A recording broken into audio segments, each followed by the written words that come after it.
Hey, what's going on, guys? I had people on my Twitch stream asking me if I could make a video about my most favorite build, so yeah, here we are. I've been playing with this build now for a long time and it's just so fun to play. I'm gonna show you guys how I play with it, and you can just adjust this build to however it suits you best, right? As main weapon, I'm using the Greatbow.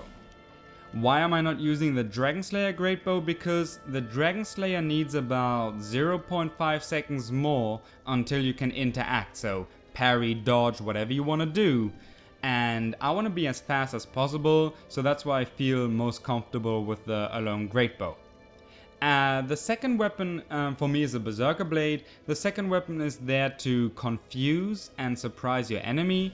So I mostly switch between Berserker and Washing Pole.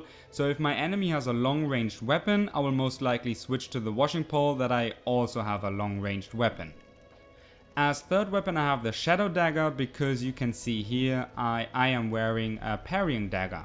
Why am I wearing a parrying dagger? Because this build will make people's playstyle mostly so aggressive, it's just perfect for a setup parry, and then you will most likely just one-hit them with your Shadow Dagger. As rings, I have the third Dragon Ring because we cannot have enough stamina. Then of course I have the Chlorine Ring +2 for the stamina regeneration. As third ring, I have the Ring of Blades +2 for the +50 AR. And as fourth ring, I am wearing the Illusory Ring of the Exalted. I think that most of you guys, or a lot of you guys, will maybe not have that ring.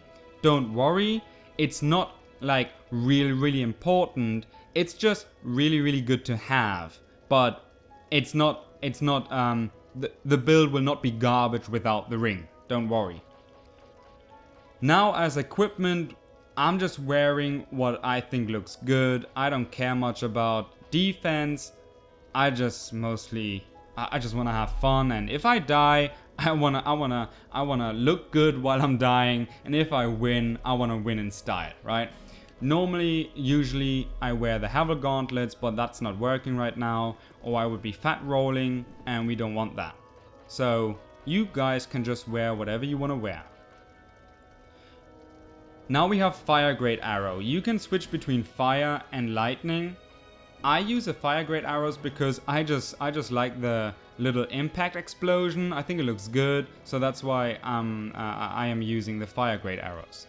So now comes the important part. You should definitely equip the Destructive Great Arrows, because if your enemy is using GMB, you will want to switch to the Destructive Great Arrows.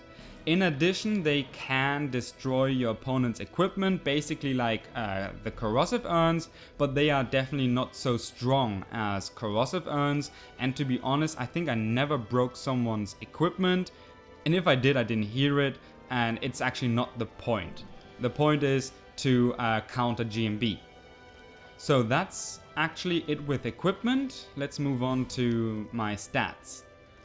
I made this now on level 150. Usually I'm running around on 200 or 250, but I just made it now to 150 because I hear and see often that the soul level matters 150. So I just want to show you guys it's totally working on 150. We have 40 vigor, we have 48 endurance, 14 vitality because I don't need more right now, 6 attunement but no slots. We have 20 strength and 25 dexterity because the Greatbow needs 20 and 25, and I have 38 adaptability for the 110 agility. This build does not need buffs. If you are high level and you want to use buffs, feel free to do whatever you want. Like I said, I jump normally around 200 and 250. Why do I do that? Because when I host a fight club, like 2 weeks ago, I hosted a very long fight club. It went over 4 hours, and I started with 0 souls, and no lie, I ended up with 26 million souls. That was pre-patch, because they said now they changed in the new patch how much souls you get. I didn't test that out yet, but still, it's crazy how much souls you can farm if you are a host of a fight club. So basically, you will be end tier very, very fast, and you're just on level 150, and it's just no fun with level 150 fighting people that are 4, 5, 6, 7 or 8 level 800. It's just no fun, and that's why I like to level up to 200 or 250, because in that level my build is complete. So I would have then 65 endurance, 50 vigor, I would have 50-50 or 40-40 strength dex, and maybe I would get myself 1-2 attunement slots for numbness, for example, or just whatever I want to do, right? And then I have a good chance, or I can give level 5, 6 or 700 dudes a good fight and have a good chance to win, basically. So that's it with the stats. I didn't forget anything. No, I didn't. Thank God. Yeah, I didn't forget nothing either. Okay, so what I want to show you guys also is you will want to keep this in mind when you're gonna pull your arrow, right? Or when you're gonna start shooting. Your arrow will first pop up before the shot goes off, basically. Wait, the camera was a bit fail. So you can do a trick shot. You will want to train this, or you will have to train this maybe. I don't land it all the time, but mostly I do. You will have to imagine that your crosshair is at your neck, right? So your neck is your crosshair. So if you're running away, let's say we want to hit exactly basically there, right? So this small wall there. So if we're running away, that's your opponent. We're running away. You're gonna pull your bow, and now before the shot lands, just before you would actually shoot, you start aiming, and you can see I just turned 45 degrees, but my shot went into the wall. I'm gonna do it one more time. So we're running away from the enemy. Pull. I hardly even turned. And that's a trick shot, so the enemy will not even see basically that arrow coming. He will think you're shooting forwards, and it's just an awesome trick, and it's just very good to have.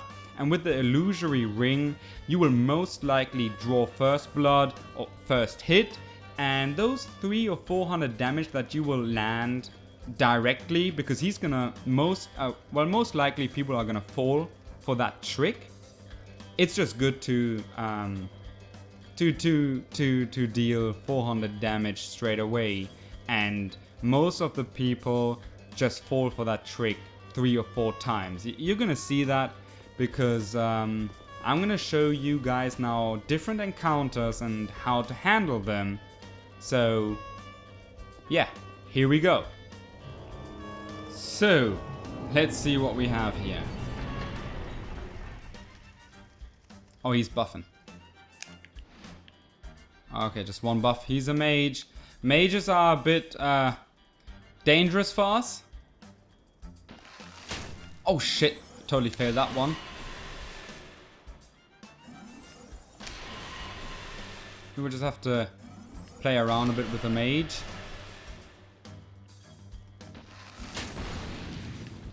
There we go. That's okay. Let's get him in my neck. Yes. That was not totally my neck, but it still worked out.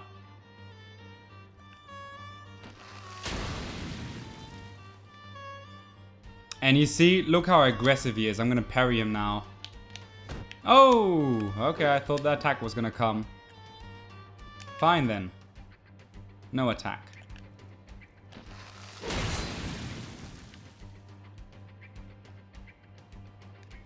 Now attack? Thank you. And that's what I mean. They get totally aggressive. They get the parry. They get the shadow dagger. That's it. Let's see what we have. That could be a full mage.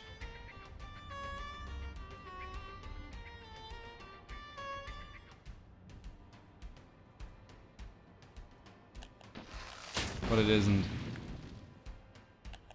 Oh shit. Ah.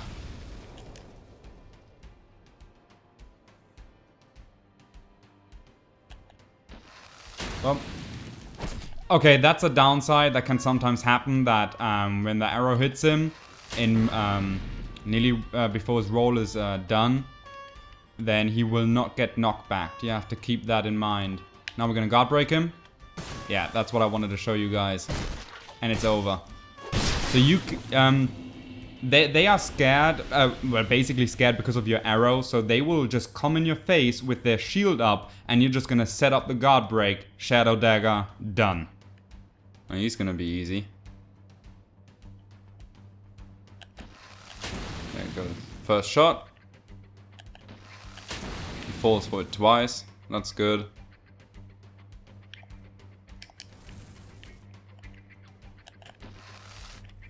Oh, really?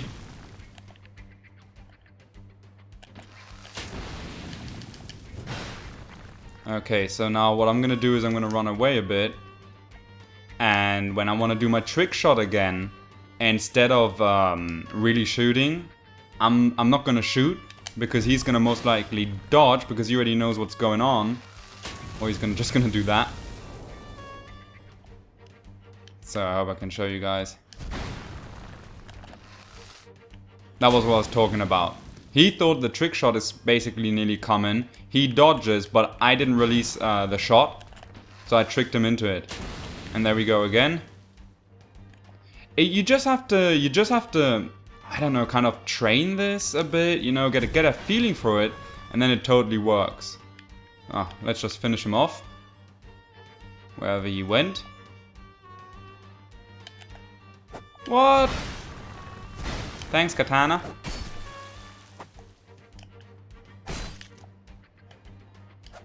Oh! Here the washing pole would have been good for a bit more range. Oh, just let me get my last poke. There we go. And that's just what's really cool with the parrying dagger too. Those fast little pokes. You can get a bit of some damage out and just basically scare or confuse your enemy. Because he didn't see that coming. So he will think twice in charging you again. And then you can keep good mid-range. So, believe it or not, I was having a hard time finding a mage in the arena, so for some reason, I don't know why. So I just asked my friend Holly to swing by and go full mage on me, because I definitely want to show you guys a mage build against the bow build. Basically because mages are the biggest counter for us. Well, because our bow is way slower as nearly all the spells. Every time I want to shoot, her spell will go through and definitely damage me, and magic does more damage as arrows. So we will want to switch to our katana, to the second weapon, and we're gonna just switch between both weapons, and it depends on the situation. We will just have to adapt to whatever happens in the fight. What I also do is I just go quick in the inventory, take away my shadow dagger, because I will most likely not be parrying anything anyway. So even if I would do, because instead of a shield you will pull out a sword maybe, and I would parry that, I still have my katana to riposte. So yeah, let's go. Let's give her a little wave that she knows it's going down. So let's see what happens. Biggest counter build. She's buffing, I'm shooting.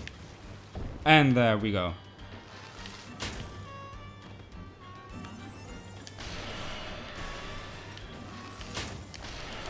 And you see what I mean? That's what I meant. So it's just a bit annoying. It doesn't work so much. So I'm just going to switch now up to my katana, dodge both, and just go in there and build up now some pressure in melee. And then if she backs up, and now I can pull my bow. And okay, nearly got the shot. Now I'm going back in. It's melee. Got the hit. And then dead. So yeah, you will just want to switch between the bow and the katana, because you just saw that every time I want to shoot, I will most likely get a hit. So it's a bit tricky. Okay, I showed you the most common situations you are going to run into. Obviously I can't show every situation or the video would be endless. Just fool around with this build and eventually, hopefully, you will find your own way. Let me know in the comments what you think about this build, and if you're gonna give this build a try, let me know how it turned out, guys. So see you soon, I'm out.